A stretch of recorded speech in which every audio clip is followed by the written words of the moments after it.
sudah punya firasat bahwa saya akan dibunuh. Tapi ingat Paman, saya tadi di istana, saya sedang sembahyang menurut agama saya, menurut kepercayaan saya. Saya tidak ada mengusah asik istana. Saya sembahyang, saya sedang menghadap Allah.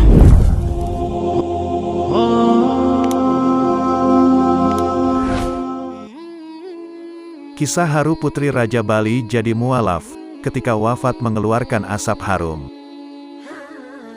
Masyarakat Bali mayoritas memang beragama Hindu. Namun siapa sangka, putri mahkota dari seorang raja di Bali justru memilih jadi mualaf dan memeluk agama Islam. Putri mahkota itu adalah anak Raja Pemecutan Denpasar yang bernama Gusti Ayu Maderai.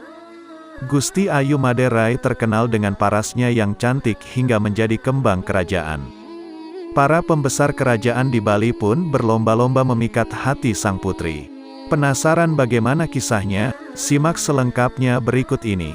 Beranjak dewasa, Gusti Ayu Maderai akhirnya menjatuhkan pilihannya kepada Raja Bangkalan Madura yang bernama Pangeran Cakraningrat keempat. Setelah resmi menikah, Pangeran Cakraningrat keempat mengajak istrinya kembali ke Bangkalan. Kedua mempelai dinikahkan secara Islami dan Gusti Ayu Maderai pun menjadi mualaf atau memeluk agama Islam. Beliau menikah dengan Raja Bangkalan Madura, yang bernama Pangeran Cakraningrat keempat, kata Pak Mangku. Nama beliau pun berubah menjadi Raden Ayu Siti Khotijah. Raden Ayu sangat rajin menjalankan ibadah, terutama sholat 5 waktu. Kala itu Raden Ayu menikah pada umur 27 tahun, sementara Pangeran Cakraningrat keempat berumur lebih dari 55 tahun.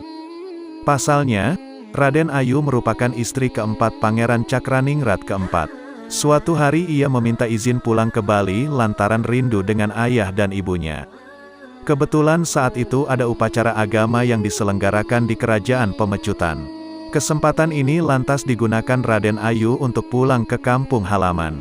Mengerti perasaan sang istri, Pangeran Cakraningrat keempat akhirnya memberikan izin, doa, serta 20 orang pengawal pria dan 20 dayang-dayang perempuan. Berangkatlah mereka dari Bangkalan menuju Denpasar, Bali. Sesampainya di Istana Pemecutan, Raden Ayu tidur di istana, sementara pengawal dan dayang-dayangnya tidur di taman kerajaan. Resmi memeluk agama Islam, Raden Ayu pun menunaikan sholat maghrib di Merajan Istana, tempat suci umat Hindu. Saat itu semua warga kerajaan tidak ada yang mengetahui cara ibadah umat Islam. Mereka pun menduga Raden Ayu sedang mengeluarkan ilmu hitam.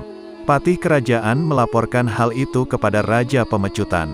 Raja yang juga ayahnya marah dan memerintahkan Raden Ayu dibunuh. Tidak lama kemudian, Patih mengajak Raden Ayu Siti Khotijah ke depan pura Kepuh Kembar. Raden Ayu memiliki firasat jika dirinya akan dibunuh. Ia pun meninggalkan pesan dan menjelaskan bahwa kala itu sedang beribadah menurut agama Islam. Selain itu, beliau juga berpesan agar tidak dibunuh dengan senjata tajam karena hal itu akan sia-sia. Pakailah cucuk konde saya ini yang telah disatukan dengan daun sirih dan diikat benang tridatu. Benang 3 warna yakni putih, merah, dan hitam, cerita Pak Mangku. Raden Ayu meminta patih kerajaan melemparkan cucuk kondenya ke dada sebelah kiri. Apabila tubuhnya mengeluarkan asap dan berbau busuk saat meninggal, patih boleh membuang mayatnya sembarangan. Namun jika asap dari tubuhnya beraroma harum, Raden Ayu meminta sang patih untuk membuatkan tempat suci yang disebut keramat. Benar saja, begitu cucuk konde ditancapkan, tubuh Raden Ayu Siti Khotijah mengeluarkan asap dan aroma harum yang semerbak. Seluruh lingkungan kerajaan pun mengakui aroma harum itu. Sang ayah mengaku menyesal dengan keputusannya. Jenazah Raden Ayu lantas dimakamkan dan dibuatkan tempat suci yang disebut keramat, sesuai dengan permintaan beliau sebelum dibunuh. Begitu jasad Raden Ayu Siti Khotijah dikebumikan, tumbuhlah sebatang pohon setinggi 50 cm di tengah makam beliau. Dicabuti sampai 3 kali pohon itu kerap tumbuh kembali. Kakek dan nenek saya mendengar pesan beliau, agar pohon di tengah makam dipelihara dengan baik, karena pohon itu tumbuh dari rambut beliau. Melalui pohon ini Allah Subhanahu wa Ta'ala akan memberi mukjizat dan rezeki pada umat yang berziarah, cerita Pak Mangku. Hingga kini pohon tersebut masih dirawat dengan baik dan terus menjulang tinggi.